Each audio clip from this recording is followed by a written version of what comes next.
And welcome to this hybrid event. My name is Francesco Caselli. I am a professor of economics here at the LSE and the head of the economics department. Normally we start by saying welcome to the LSE, to the speaker, but the speaker doesn't need to be welcomed to the LSE because she is our very own faculty member, Keyu Jin. She's an associate professor in the economics department, so my colleague. And Keyu is, of course, very well-known student of China's economy, but also, more generally, an accomplished scholar of international finance, international macro, international trade. And she will focus the presentation tonight on her book, The New China Playbook, which discusses the Chinese growth experience and the possible challenges that it faces. Some organizational comments for Twitter users. The hashtag for today's event is hashtag LSE New China. The event is being recorded and will hopefully be made available as a podcast, subject to no technical difficulties. There will be a chance to put questions to Keyu after the speech. So for online audience, you can submit your questions via the Q&A feature at the top left of your screen. And then questions will reach me, and I will try to convey them to Keyu, and of course there will be questions from the live audience. When you ask questions, please let you know your name and affiliation. Okay, I think we can get started. So please join me in welcoming Keyu Jin.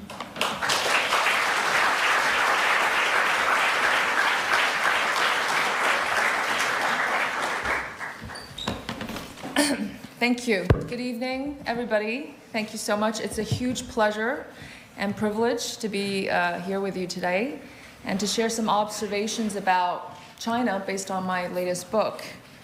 Now, of course, the study on China's economy will take volumes. A course on it would take at least an academic term, if not a year. So given that we have about 40 minutes, let me organize my talk around three things: the China model, and the good, the bad, and the future that comes with it.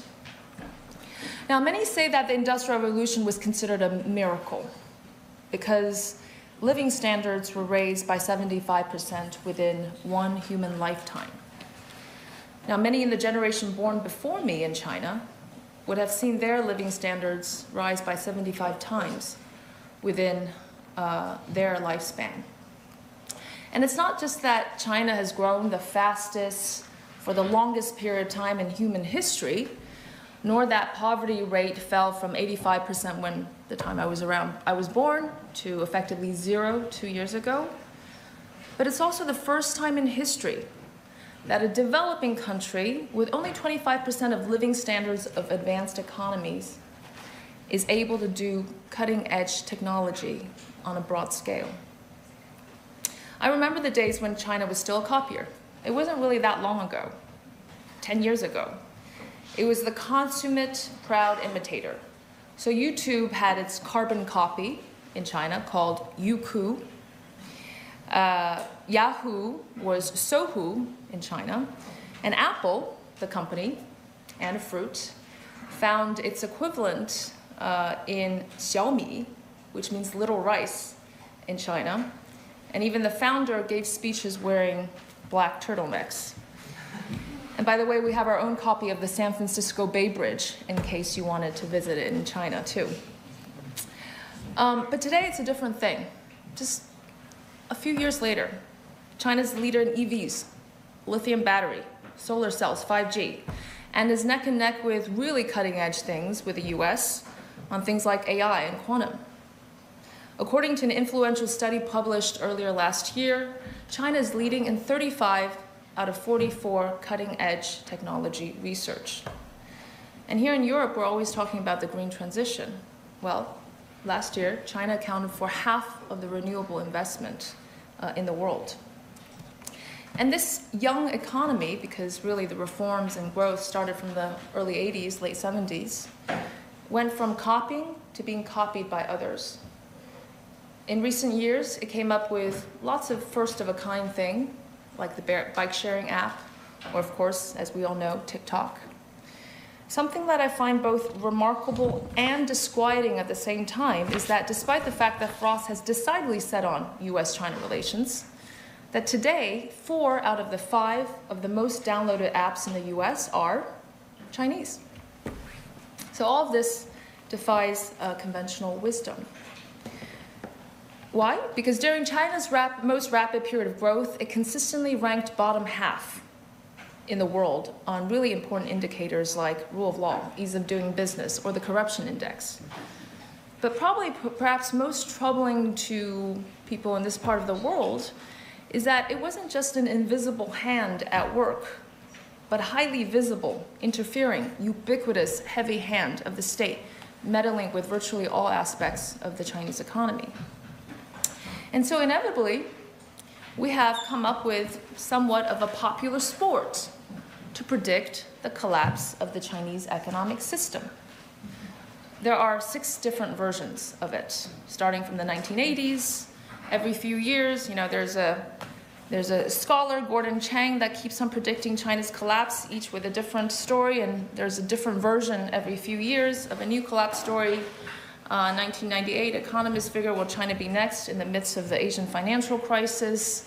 And the Great Fall of China, 2015, with the rise of shadow banking system. And of course, today, there's currently one now, Peak China, based on the notion that China is going to look like Japan, a nursing home with an imploding banking system. It reminds me of the Mark Twain quote, "News of my death is greatly exaggerated." And there are 2 really prevailing views that are just mutually contradictory. China collapse theory and China threat theory. Which one is it going to be? So what do we keep getting wrong about China? That's kind of one of the things I talk about in my book. Why has it become the land that failed to fail, as New York Times put it? And more importantly, looking into the future, how is it able to leapfrog and dominate emerging new sectors as a developing country? Now, I'm going to mention 2 of what I believe are the biggest misunderstandings about China. The first is how the model works, how the model actually works. It's neither socialism nor capitalism conventionally defined, although I'm not really sure any of these labels are that helpful these days. And it wasn't simply just a matter of markets over Mao, as they say, as people believe. Now, of course, giving people proper incentives was immensely powerful. It was really at the essence of the growth, and that happened after 1978. It did a lot and explains a lot. But it probably wasn't enough to get things done so quickly, to enact system-wide changes in a very short space of time. Think about the EV sector. China couldn't do combustion engine cars. And within 10 years, it became the biggest EV consumer and producer market currently. And it probably would have been inconceivable that China, a developing country, have the most number of innovation clusters in the world, defined as the highest density of inventors and scientific authors. According to the Global Innovation Index this year, there are 24 innovation clusters in China, ahead of the US, which is 21. Now, the second thing that we get wrong, this is going a little bit beyond economics here, but I think really important, is a role of culture and history to play. Now, that's a thread, although it's not a focus in the book, because in the end, they do shape values and preferences and affect economic behavior. Why does an American household save 2% and Chinese household save 35%? How can Chinese youth afford a property with prices that are higher than in San Francisco when the people's income there are only a fifth of San Francisco income levels? Well, it helps to have 6 wallets behind every youth coming from the family. So people make intergenerational household decisions rather than just rely on individual decision making. The one-child policy, as we come to know, this radical reform that's meant to control population has fundamentally changed the socioeconomic landscape of China. And what I want to really underscore is that state capacity, that centralized bureaucracy, the ever so complex relationship, governance and administrative relations between the center and the localities, which is a theme that I'm going to come back to over and again, all has a lot to do with the cultural and historical legacies of the nation. So, of course, our economic miracle was the good, but it's not all rosy. Just look at what's happening now. Years of accumulation of bad habits in Chinese economy, like addiction to credit. The Chinese economy today is faltering. Growth has slowed down significantly. China's debt is at an all-time high of close to 280% of GDP. There are 400 million square meters of vacant housing. Its real estate sector currently is in the ICU. And a few years ago, the shadow banking system ballooned at a rate that was faster than in the US, leading up to the Great Recession of 2007 and 2009.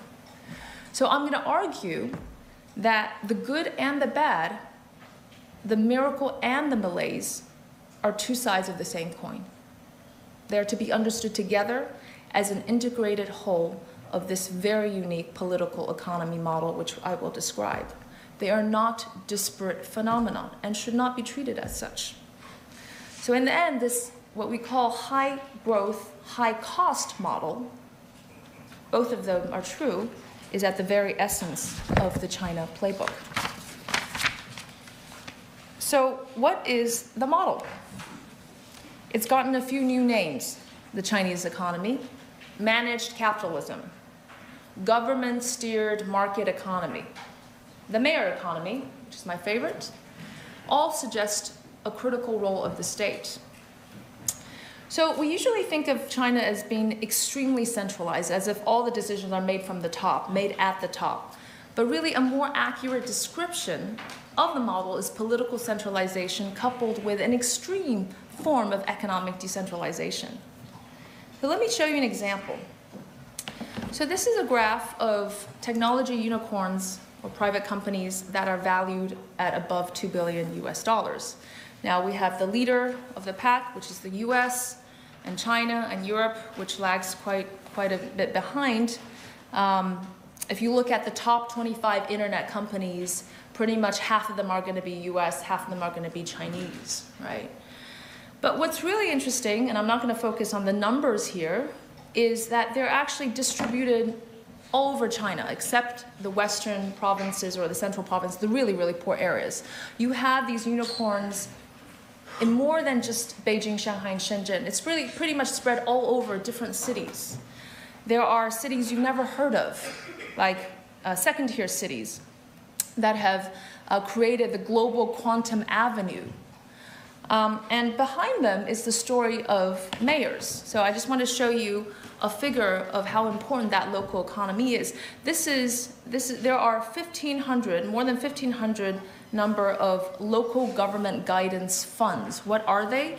They are public-private investment platforms to advance local industrial and technological goals. They amount to something like almost $4 trillion, and they're spread around. Again, not just in Beijing, Shanghai, and Shenzhen, but all over the place.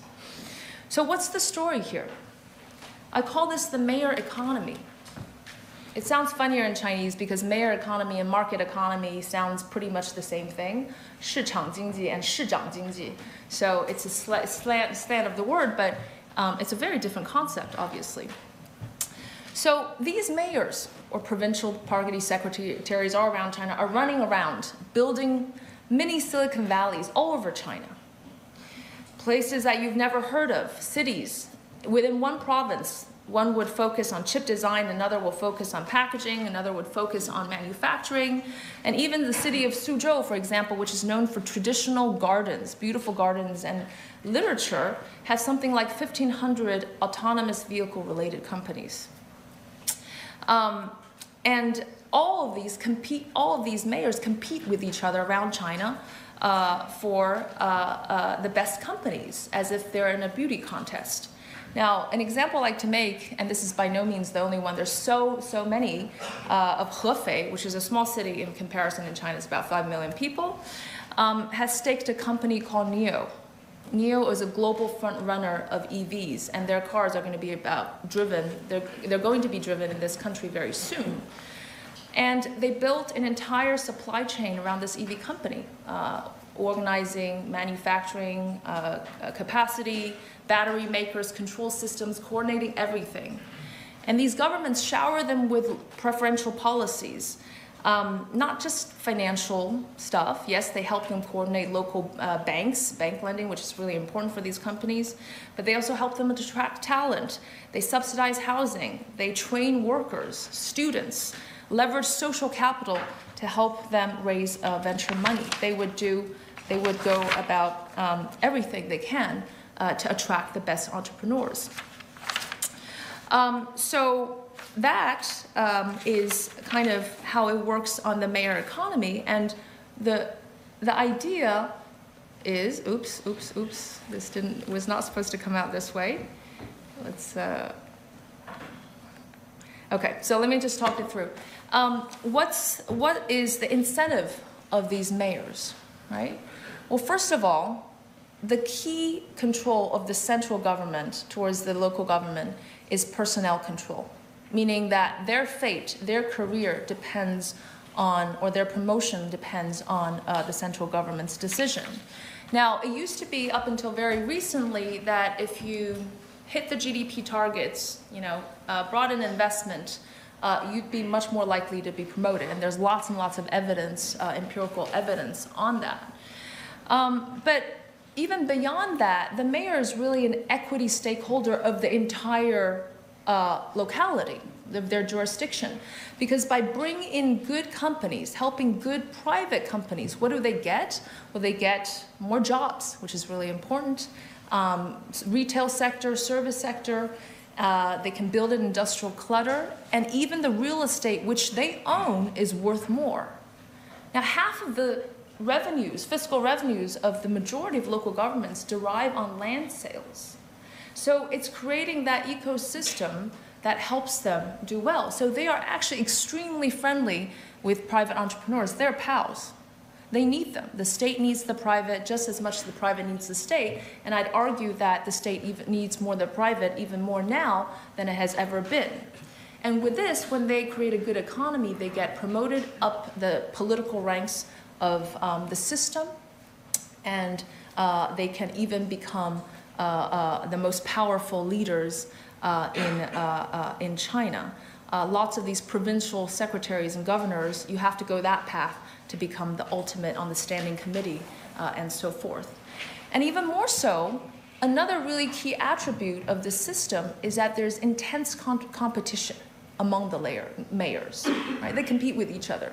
So that is a matter of accountability and a mechanism that you wouldn't otherwise see.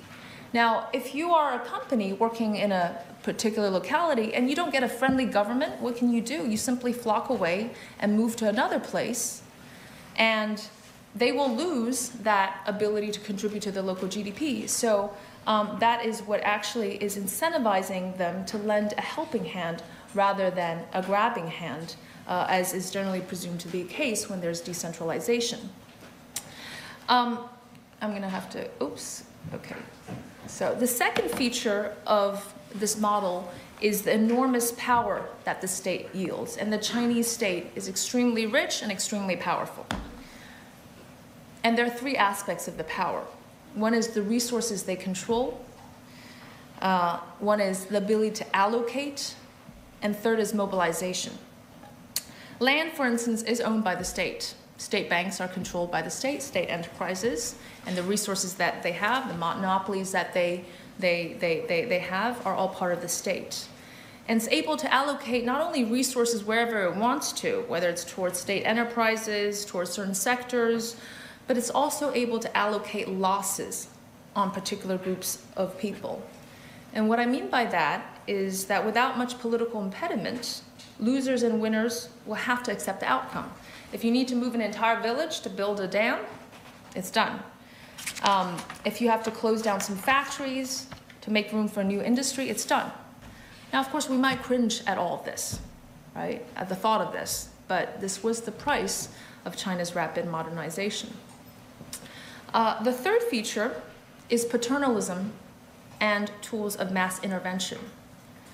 Now, intervention, there's so many degrees of freedom for the Chinese government. This includes approvals, licenses, administrative power, financial tools of all kinds. And the state holds virtually the keys and the levers to all aspects of the economy, and that is part of the central planning legacy. Now, of course, this relates to the more problematic aspects of the Chinese economy, coming to the bad. Now, paternalism is a common theme throughout history in China. When the emperor protected its subjects in return for their deference, all the way to the modern governments looking out for its people, and including the Chinese parents, who will always believe that they know better what's best for you. And it's not so easy to understand why the state gets to play such an active role in the stock markets and real estate markets, not to mention decide on how many kids you can have, whether male models should be allowed to appear effeminate and wear lipstick, or how much time your children should be able to spend playing video games. That's all part of the paternalistic package. Now, I know that we here just can't understand why there hasn't been an absolute revolt against this highly paternalistic interventional state. But again, this comes back to some of the cultural legacies and a general preference, according to a vast number of international surveys, whether we believe them or not, of these cultural differences. For instance, the general preference for security over liberty. There's a massive disparity between an American and a Chinese on that. But of course, values can also change over time.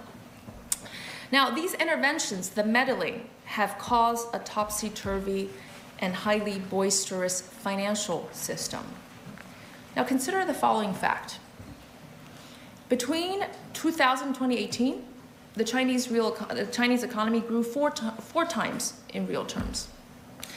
But if you invested in a diversified portfolio of Chinese stocks, you would have gotten a real return of 0 over this period.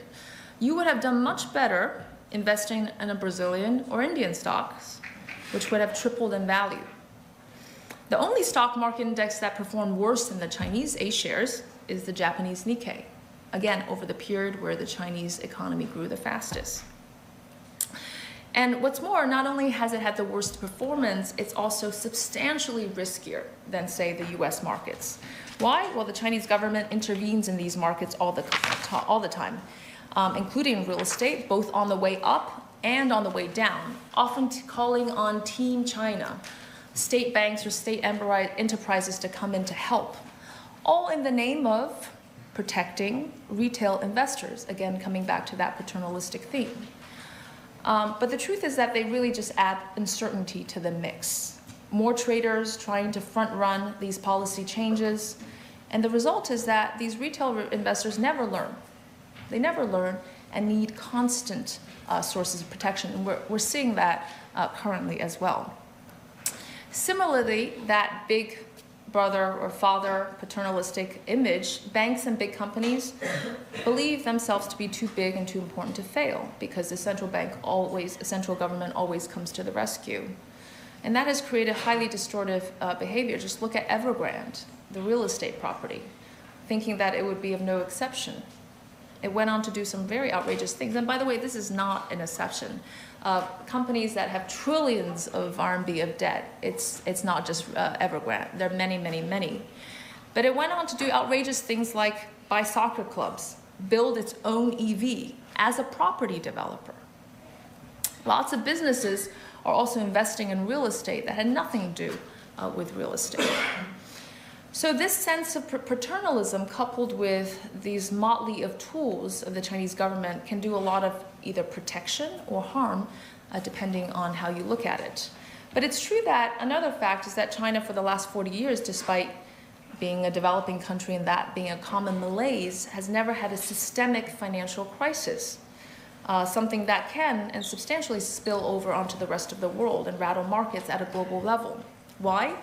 Because the major banks are state-owned, because the central government is considered as a credible lender of last resort with an unparalleled ability to coordinate different players in the system and to tightly control capital flows.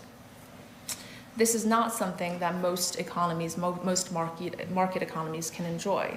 So this constant tension that the state faces between wanting to let go and liberalize, but exerting control, that's going to be around. That's very much part of that essence of that playbook. And so I don't see China really truly becoming a free market economy given these cultural and institutional attributes. So this leads me to the bad, right? We talked about the stock market. But really, the point here is that all these economic malaise is coming from exactly the same model that has produced such powerful economic and technological results. So in 2022, the value of Chinese housing market was twice that of the US. Astonishing, right? One time I visited a remote mountainous resort town, and I saw an avenue as wide as the Champs-Élysées. So I asked my taxi driver, why do they think they needed such a gargantuan road? And his answer was, well, we've got a new mayor. And yeah, that's the reality. The debt problem that everybody is talking about in China today ultimately traces back to the indebtedness of local governments. $18 trillion of explicit and implicit debt of these local officials. Why? Very easy to explain with the model. They've been on a spending spree to increase their local GDP. Now, if you're the central government and you're looking at them and looking at the yardstick and measurements and parameters of sex, you can't tell whether it's because they're productive and competent or because they've spent more on roads and infrastructure. So what do you as a local official do? Well, you're gonna borrow. You're gonna borrow and spend. And again, there's lots of evidence on this. Empirical studies, local officials who fall behind in growth targets tend to compensate it with borrowing. Those who are coming to the end of his or her term, waiting to be promoted, are more likely to be reckless in helping local firms get cheap capital and land, and so that these firms can have an outsized growth. And of course, then these companies go out on another borrowing splurge based on the recently acquired cheap land. And so this real estate craze is very much a mayoral economic phenomenon. So the local governments are actually technically not allowed to borrow as decreed by the central government. What do? They set up entities called local government financing vehicles and use things like land as collateral to borrow and binge on things like more real estate investment and infrastructure, effectively inflating the shadow banking system a few years back. Now, in the earlier years, industrialization was all the craze because that was how you got the GDP targets through investment and so forth. And that trend suddenly morphed into an urbanization craze.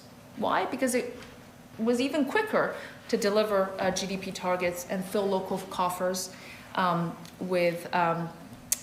rolling out property. And as we mentioned, half of these governments rely on land sales. More than half of the government revenues derive from land sales. But that is obviously coming to the end. But guess what? They're using the same model, the same local government vehicle platforms to do the next big thing, which is renewables. So that leads to another important fallacy of the model, and that is one that has caused substantial international controversy, and that is overcapacity. Nope. Okay, so whatever sector the magic wand of the Chinese state touches, whether it is in steel, cement, flat glass, wind power equipment, and now EVs turn into a global deluge. So the global demand for EVs in the next few years is 26.3 million units, and China will be supplying 37 million of that 26 million units. Okay, thank you. Demand for batteries in the world will be less than 40% of China's production capacity by 2025. So overcapacity is really just everywhere with this mayoral economy. It's not good for the world, although parenthetically it could accelerate the green transition. As we know, wind, solar, and all that have really led to a global. China led the global boom in this, but in truth, it's also not good for China. It leads to a race to the bottom from too much competition, very low profitability of firms, and of course, inefficiency, waste, redundancy, and an abundance of non-performing loans for banks. And it's all the more exacerbated because of the competition from the local mayors. So the ultimate question we should pose is, was all this actually worth it? Was the benefit of this man-made acceleration greater than the cost? It's hard to know what the counterfactuals would have been. Absent the entrepreneurial and developmental Chinese state, would the Chinese economy have done better or worse? Perhaps it's not a fair comparison because there is no real comparison that you can do with China, but the most populous country next to China, India, is one such comparisons. And in 1978, it was by most measures doing much better than China. On lots of human development indicators. It hasn't had the same kind of state capacity and mobilization as China has, and as facts will tell us, it is a very different world today. So this finally leads me to the future. In this new phase, it's really no longer about catching up. China has plans to strive to dominate emerging strategic sectors where there's no clear technological leadership, where there are no powerful incumbents in the West. It's no longer about picking winners, old-style industrial policy, but about actively changing the economic structure of the economy, targeting industries that will shape the future of all other technologies, about creating national systems that take inspiration from the Apollo program and Manhattan Project that links national labs and universities and industries. It's about leapfrogging, no longer about catching up in sectors that use data, green tech, smart manufacturing. It's about vastly expanding the new type of infrastructure, communications, Internet of Things, industrial internet, satellite, AI, computing, blockchain, and rolling out data and processing centers. Now, the difference between now and in the past is that there are real resources behind it. Before, it was a lot of talk. There wasn't really the money behind it. But the goal currently is to raise trillions of dollars of industrial guidance fund at the national, subnational level, another few trillions of dollars of investment in these kind of infrastructure in the next few years. And another difference is that there's much more of a market discipline than there has ever been. Again, contrary to conventional wisdom, the state is no longer dominating the show in the new agenda. Whereas in the past, the SOEs were really called upon to do things like strategic important things, innovation, the private companies are in charge today. You don't have to believe it, but just look at the numbers. 80% of the innovations accounted for by the private sector. They provide 80% of urban employment, 70% of industrial output, and so forth. And frankly, the state just can't compete on things like research, talent hiring in the way that companies like Alibaba, Tencent, or Baidu can. They don't have the same kind of market sensitivity. And of course, they're not driven by the absolute cutthroat competition that leaves these domestic private companies no choice but to innovate and to leapfrog. And the state, too, is actually evolving. These local mayors, they started out by directly investing in these companies, so really acting like venture capitalists. Now they have morphed into fund-to-fund managers that leverage the expertise of the private sector to decide on where the money is put and which companies to invest. But still, private companies will be nudged and steered. To develop and shape general purpose technologies for the future, there will be big ticketed items and patient capital that only the state can provide. 5G base stations and power stations, EV charging stations will require trillions of dollars of investment. It is helpful, dare I say, that when the Chinese government rolls out 4 million EV charging stations around the country, as opposed to only 160,000 in the US today, that's really important for system-wide changes like EVs. 160,000 in the US, that's less than how many China builds in a given year. And also funding for high-tech companies with long investment cycles, very uncertain returns, will need a big commitment from investors that just don't make simple financial return calculations. So one of the most successful quantum companies today, again coming back to this Hefei government, well, no private money wanted to invest in it, given its business model or believed in its eventual success, but it is a global leader today, funded and staked by the local government. So the jury is still out. This kind of new policy, sectoral targeting, techno-nationalism, whole of a nation Olympic model may not work well. There's no doubt that there's already been a lot of waste with the big CHIPS fund and all that, while there has been some level of success. And I don't know if throwing money at the problem really solves the problem. Maybe it does. Again, this is the high-cost, high-growth model that it's going to pursue. But against this tidal wave of geopolitical tensions, restrictions, a faltering economy, and this fiscal constraint that the Chinese government faces, it's going to be a very difficult and unproven model for innovation. But that said, it has nonetheless inspired some copying that model from others, and no less from the United States of America. Now, if anyone has read the recent speech of Jake Sullivan, Biden's national security advisor, on how to restore American competitiveness, well, it's pretty much the China model.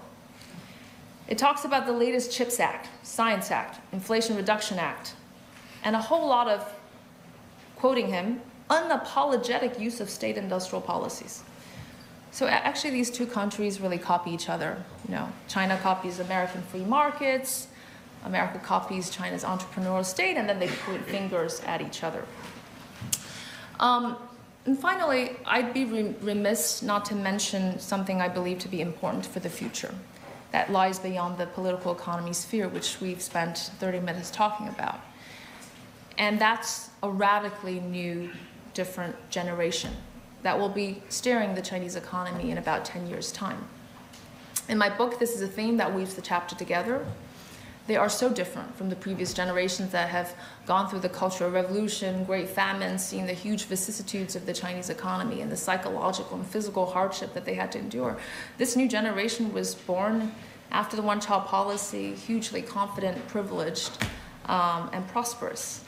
That spirit of the Foxconn worker, the one that we used to read about, that used to opt for 3 shifts a night, is no longer in the new generation of highly educated, leisure-loving, world-traveling, confident, and creative youth, unwilling to save for a rainy day.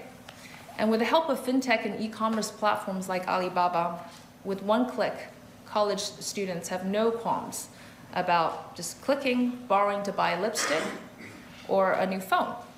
So something like 85% of consumer credit is actually taken out by people under the age of 35. They spend twice as much as the previous generation on things like food and apparel, despite earning a lot less. So can they be China's solution of the constant pain of not enough consumption and demand? The new generation has also been a golden era for women, who, thanks to the one-child policy, has enjoyed an enormous rise in status, evidenced by the fact that, for instance, 42% of business leaders in public companies from the cohort born in the 1990s are women, as opposed to only 15% for those cohort born, the cohort of the 1960s. And the closing of the gender gap is way faster than what would have been predicted by the basic rise in income. Apart from their consumerism, they have a glaring sense of social consciousness that ranges from concerns for worker rights to animal rights in far-flung, really remote places. And so these are all, I believe, to be signs of a maturing economy and a society whose values are finally catching up with the pace of development.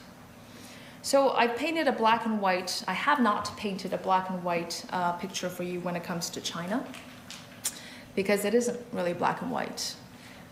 Many of what's considered to be irreconcilable paradoxes are not necessarily so. The good and the bad in the future can actually coexist.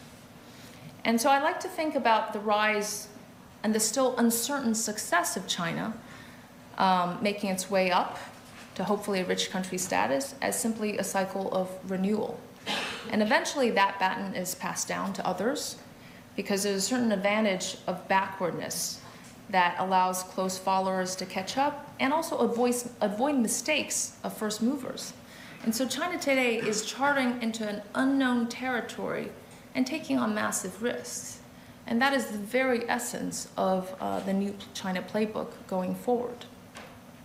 I hope that with my description, I hope one thing is clear, at least to me, that there's no universal model of success, that there's perhaps more than one way of making things work. And even though we keep on being indoctrinated of the contrary. So I think it's helpful to see the world using multiple lenses rather than just one. And maybe that's the glimpse of hope in a world where J.F. Kennedy once said that we must make safe for diversity. Thank you.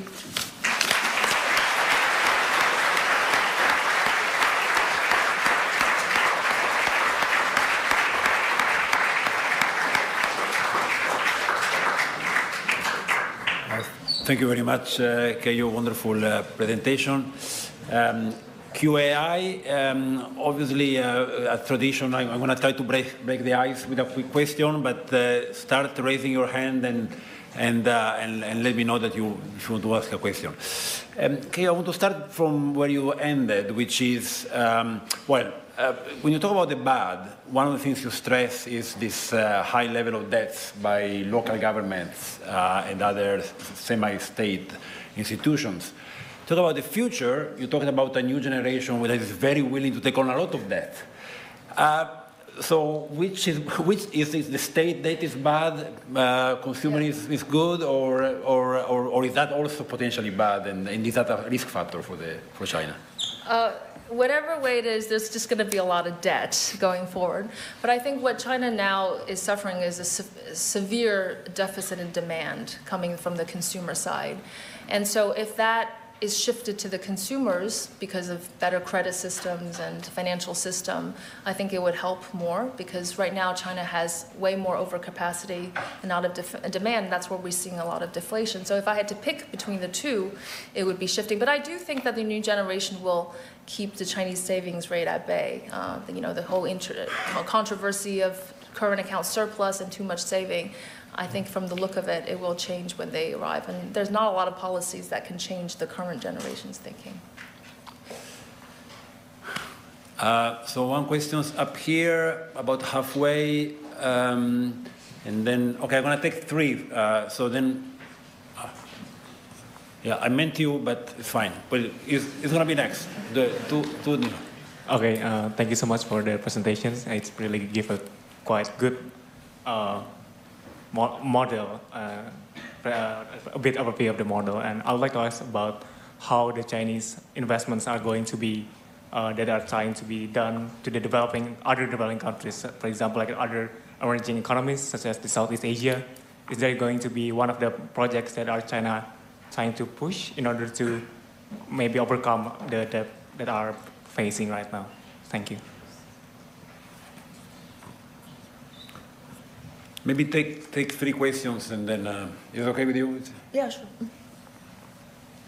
So thank you for your speech, and I wanted to ask you about, in Western economies, we also make bad investments on a major scale, like those big roads or too many cars. But we have the financial market to scrutinize those investments. And I feel like, although there is a financial market in China, it is much more constrained, and its ability to scrutinize those investments, especially made by state funds rather than private companies, this ability is limited. So my question is, what's the Chinese counterpart of this correction mechanism for bad investments? And how do you think that it's going to be sustainable, as you said, that Chinese growth trajectory switches from catching up to trying to move ahead? Thank you. Thank you very much. And there was one question here, and I forgot to ask questionnaires to state their name and affiliation. Thank you. Hi, Professor Jin. I'm a student in LSE Department of Government. And some scholars have argued that China, due to the demographic dividend, it served as a catalyst for the growth of the economy in the past few years. And recently, the government adopted the third child policy, the second child policy, third child policy. And so do you think the aging population will be a big obstacle for the future of the economy in China, or will it fall into the circumstances like Korea and Japan? Thank you. Okay, I'll start with in surrounding countries. So, look, you know, there's been no doubt that Southeast Asia has, and along with others, has been a beneficiary of intense U.S.-China relations. A lot of the investments, a lot of the manufacturing capacity, the diversity, de-risking, whatever you want to call it, has moved a lot of the activity outside of China. I do want to say that China is really big. You know, being a manufacturing factory for the world, it's really hard to really totally displace China. I don't think it's actually possible, but some of it is also definitely happening because of the U.S.-China tension. And a lot of these countries are playing it very well, playing their cards very well, asking for more investment from America, also asking for more investment from China, and so forth. So I think that interregional and also interregional trade is going to pick up more going forward. So I do see that as a trend. Now, the financial system, as the second question, is really the bottleneck here. Something like 80% of credit is intermediated through banks in China. That's a typical developing country feature. It's the opposite in the US, where direct capital markets really play a very, very huge role. And that's very, very important for these technology companies and companies and so forth. So I didn't get to mention this in the talk, but it's these precise institutional deficiencies of China that makes the local mayor economy even really relevant. But less and less relevant going forward. But I don't see our financial system in China really evolving and getting better or improving over time. So you're absolutely right that they're not going to be able to screen good projects. What do the state know? But the state now knows that it doesn't know much, which is why I talked about the evolution of their role. They're now leveraging social capital. They put in very, very little money. They're very constrained. So it's not actually about putting in a lot of money, but they're leveraging social capital, bring in private equity funds, venture funds, and presumably they know better where to invest.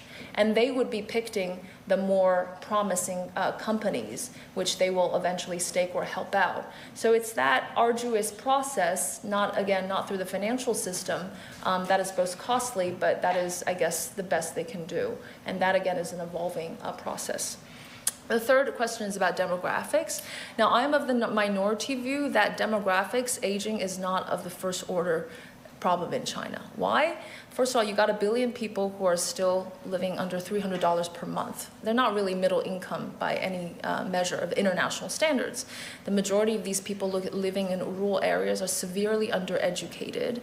And if you look at, you know, the room for their growth, their productivity increase, their education, I think, you know, that's the first order issue that I see, not 0.5% reduction in labor force growth per year, although there will be some fiscal pressure.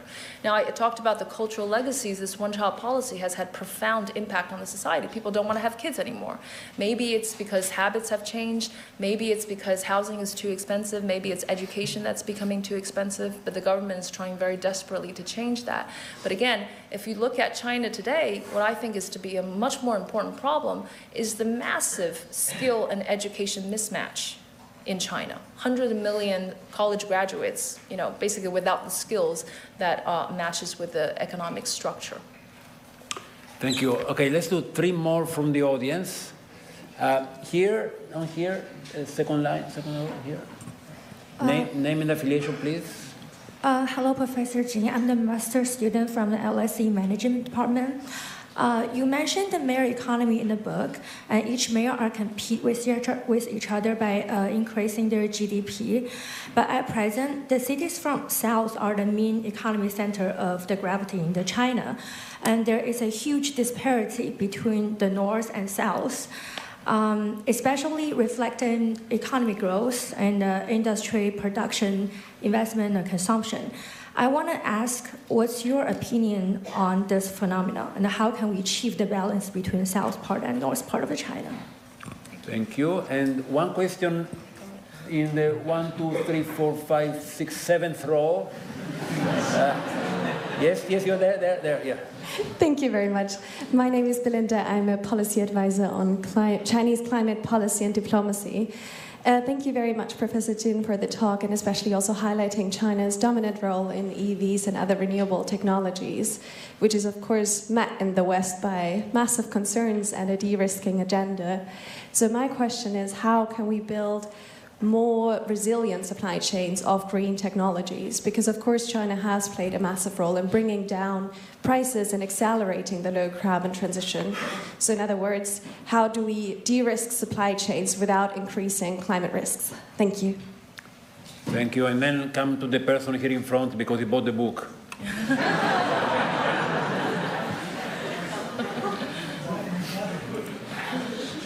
Thank you, Professor Jin. My name is Yao Ming. I work as an accountant for a bubble tea company. My question is this. You mentioned that there is a mismatch between the skills and the jobs available in the Chinese economy. How do you envisage, because China's upgrading itself, right, it's getting into areas like very innovative AI, quantum computing, and all that. How do you see things changing and the job market changing and, you know, eventually, hopefully, resulting in a match, more matches between the skills and the jobs available? Yeah. Right, good. Good question about North and South. So what I found in some recent research is that there's a resource curse in China as well. The northern parts, western parts with a lot of resources, what do? They don't develop technology. They don't do industry. They just sell the resources. If you look at a place like Shenzhen, it had absolutely nothing. Couldn't even do a lot of real estate. And they resorted to technology. So if you map this out in China, there is actually a negative relationship with resources, abundance, and development or industry and technology. That's one thing. Second, I wouldn't leave out the cultural aspects of some of the differences between North and South. But again, it still holds that across really, tens of thousands of local governments running around. I mean, there are many, many of them that have built their own local empire. Let me take the mismatch question first. Look, there's going to be so youth unemployment is north of 25% in China today. That's higher than the world average, which is about 14%. These are highly educated people. But there's also, it's not like there are no jobs around. There's going to be 25 million vacant jobs in manufacturing going forward in the next 3 years in China. What's the issue? Well, these young people are really, really well educated. Their reservation wage is high. They don't want to go and line up in a cigarette production factory, which many of them with master's degrees from Columbia had to do at some point. And so there's that kind of, where the Chinese economy today, which is still predominantly manufacturing and it aims to be a bigger Germany in smart manufacturing, it shows that you're moving towards still that kind of economy where you need people to operate machines in that particular vocational skill. So one of the ways to resolve that from the government is to vastly expand the quality and quantity of vocational skills, for instance. But that is a question. Look, it's an excellent question about the balance that we have to achieve between de-risking, including with China, diversifying, and still keeping up with the pace of the green transition, right? I think this is, I don't have much to comment on all that, but the fact that this is probably the only thing that is, is a common goal or common project to work on between US, China, and of course Europe. Should we still be, should European, the Inflation Reduction Act in the US or Europe, should we be pursuing some similar policies around renewables? I mean, I don't know. In China, it's been a lot of redundancies and waste, but it also has accelerated that pace. So the cost benefit is really hard to evaluate. Thank you. I'm going to 3 questions from the online audience. One actually picks up on this last point on unemployment. The question is by Brian Gregory. is unemployment amongst youngsters going to derail the government economic plans? In other words, I presume the question refers to potential political unrest and difficulties for the government. I think it also links to this question about the mismatch, and I take the opportunity to insert my own quick question. I mean, you have this picture here about super high tech and the future and China leading the way in many new technologies. At the same time, you just said that we need more China needs more vocational training for people to actually work the machines in factories. So there seems to be a tension there as well, maybe that maybe you want to address. Second question is, it's about the resilience of China. So should there be a continuation of global tensions, potentially even war, or deepening of protectionism? What would happen to the Chinese economy if these things happen? And finally, a more factual question from Animesh Ghoshal, who is an alum from the LSE, who is now in Chicago, and he is asking to clarify an aspect of the mayoral model, which is who is on the other side of this debt? So the mayor is taking all this debt, who is buying it? Very excellent questions.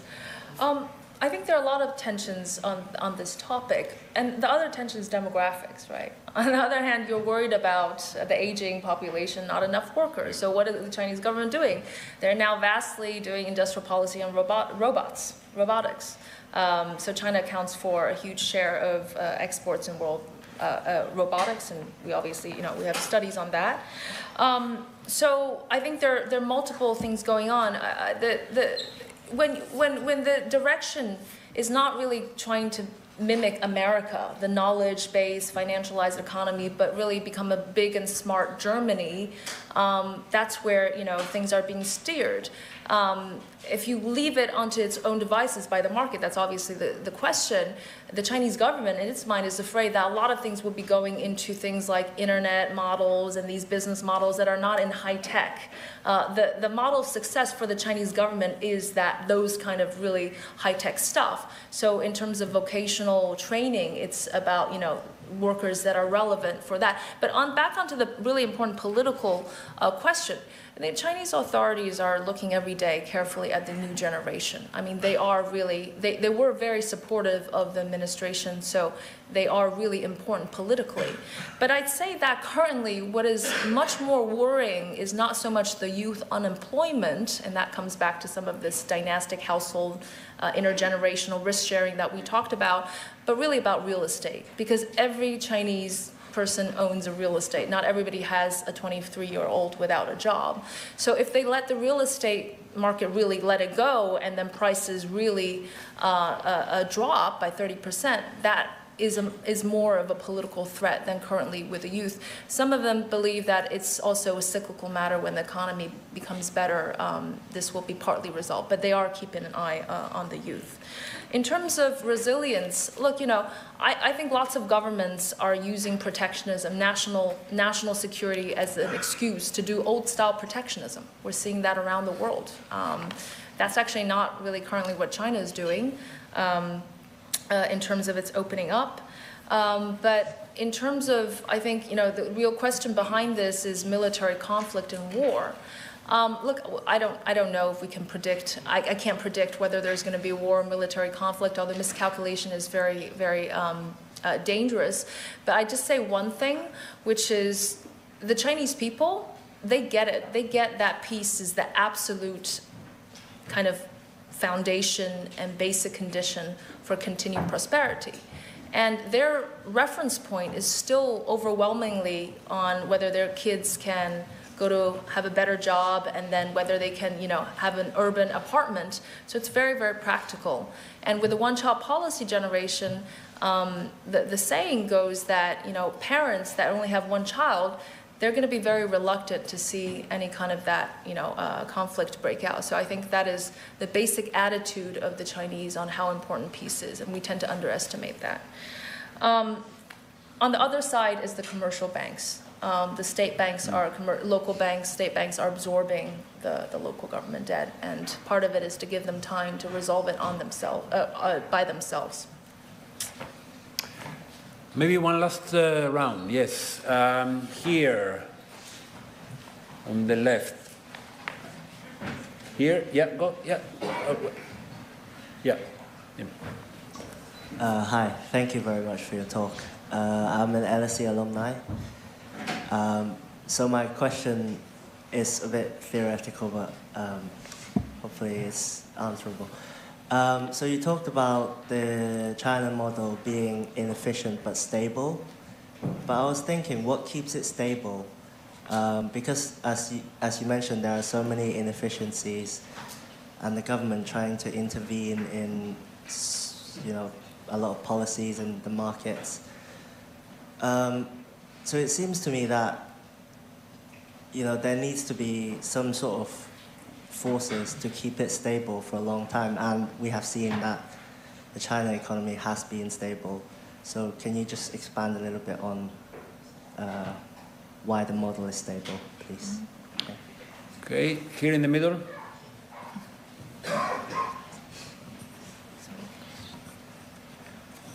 Hello, thanks for the talk. I'm a second-year economics student here.